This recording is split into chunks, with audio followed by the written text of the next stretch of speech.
Magandang araw mga kaibigan. Bigyan natin ng reaksyon itong post ng Philippine Express. Title is, Kilabutan ka, declaring war to yourself. Sinong tinutukoy na nag-declare war sa kanyang sarili? Ito, all-out war idineklara ni Speaker Romualdez laban sa mga ganid na negosyante.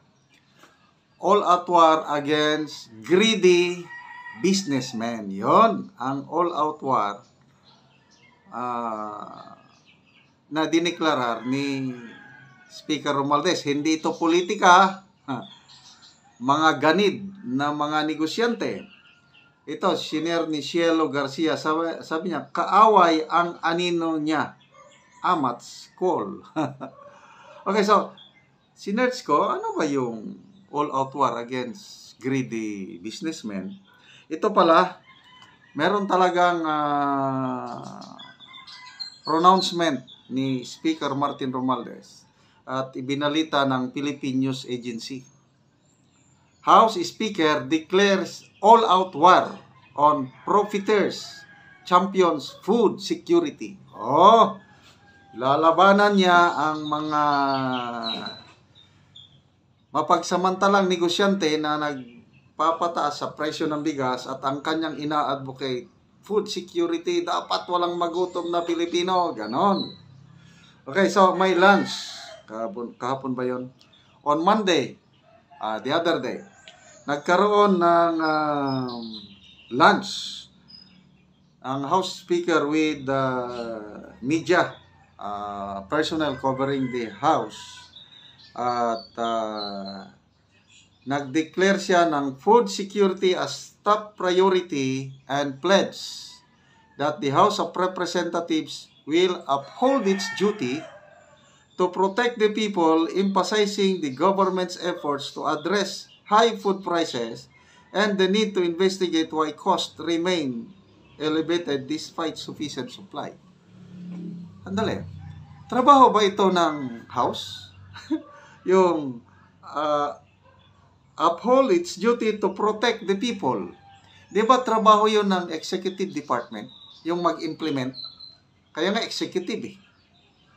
Yung siguraduhin na may makakain ang mga tao, siguraduhin na walang nagsasamantala, siguraduhin na mahuli, makulong ang mga smugglers, profiteers. Di ba trabaho yun ng executive?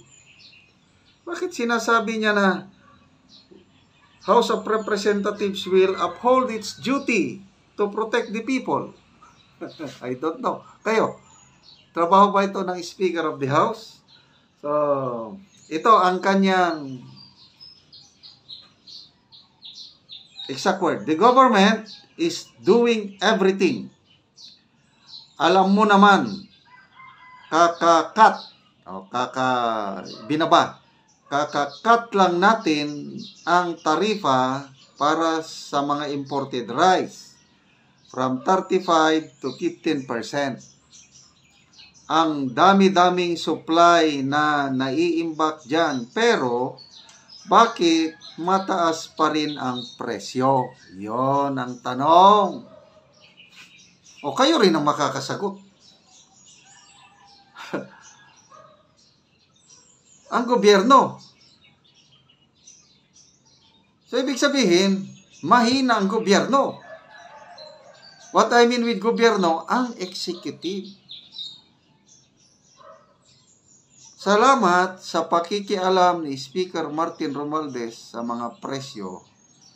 Salamat sa kanyang kasipagan. Kaya lang, kung tutuusin mo, hindi naman niya trabaho ito. Merong dapat nagagawa ito na hindi niya ginagawa. Tahimik, walang galaw, wala lang, as in wala. Yung dapat na magtrabaho nito, kaya siya na lang ang gumagawa. Pasalamatan ba natin si Speaker Martin Romualdez dahil sa sobrang sipag niya na Yung trabaho lang niya is to legislate. Gagawa ng batas. Kasi legislative eh. Kaya lang, dahil sa pagmamahal niya sa taong bayan, okay? Mahal na mahal niya ang nasa laylayan, kaya ginagawa niya ito. Dapat ba natin siyang pasalamatan? I-comment nyo ko, no? Sa mga profiteers dyan, sabi niya, yung mga unscrupulous traders and wholesalers, we are going after you. The house will go after you. We will not allow this abuse to happen. Lalo na ngayong panahon ng Pasko. Palakpak naman dyan. Kaya in relation to this, may nauna siyang pahayag na suggest siya for the creation of a super task force para mag-inspect, maghuli. Alam niyo na, maalala ko many years ago, last year ba, yung dalawa sila ni Congressman Tulfo, Erwin Tulfo, nag-inspect sila ng bodega ng rice somewhere in Central Luzon. Maalala niyo yun? So, creation of a task force. Again, sino ang nag-i-initiate nito, yung mag-create ng super task force? Di ba executive? Bakit ang nakakaisip nito ay ang Speaker of the House? Galing. Ang galing. Talagang super sipag. Ngayon lang tayo nagkaroon ng Speaker of the House na all around, jack of all trades. Pati yung increase ng subsistence allowance o food allowance ng mga sundalo, ginawa niya na bagay na hindi naman masama. Matutuwa ang mga sundalo sa pag-increase ng kanilang food allowance mula sa 150 pesos per day, ginawang 350. Napakagandang gawain yun. Kaya lang, according to General Romeo P. Boques, if yung pag-increase ng food allowance ng mga sundalo ay hindi initiative, hindi inapprove, at hindi inannounce ng Commander-in-Chief, there is something wrong and fishy. Kasi sa Armed Forces of the Philippines, may tinatawag na chain of command. Dapat hindi ma-break. Dapat manatiling sagrado ang chain of command. Mula sa Commander-in-Chief, Presidente, down the President is the AFP Chief of Staff, down are the Major Service Commanders until the last soldier. Yun ang chain of command. Not even the Secretary of Defense is included in the chain of command.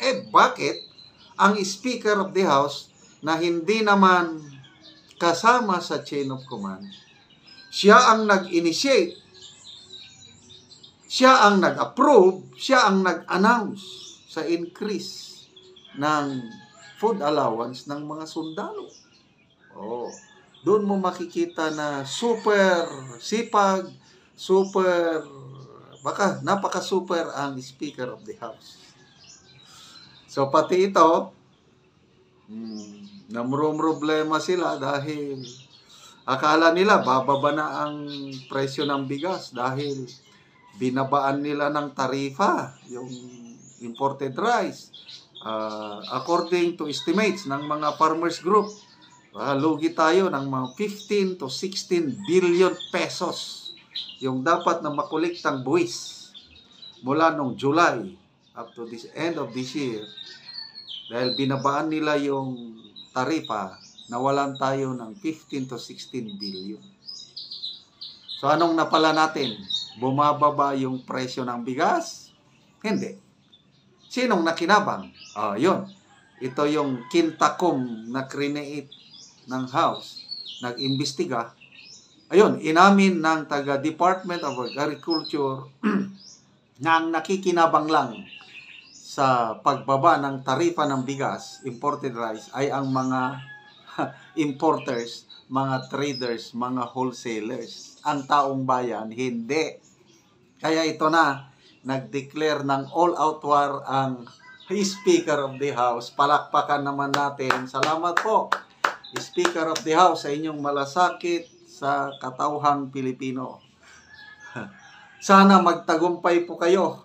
Sana maibaba ninyo. Sana kaya ninyo. Kahit hindi nyo trabaho ito, ginagawa ninyo. Pasalamat kami. Sana maibaba ninyo. Kasi sabi niya, dapat ang presyo ng bigas ngayon nasa 35 to 40 na lang. Wow! Ang galing! Kailan kaya ito mangyari?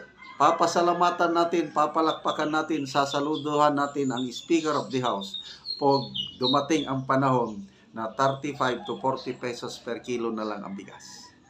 Kailang problema, yung tao, yung opisyal na dapat gagawa nito itahimik.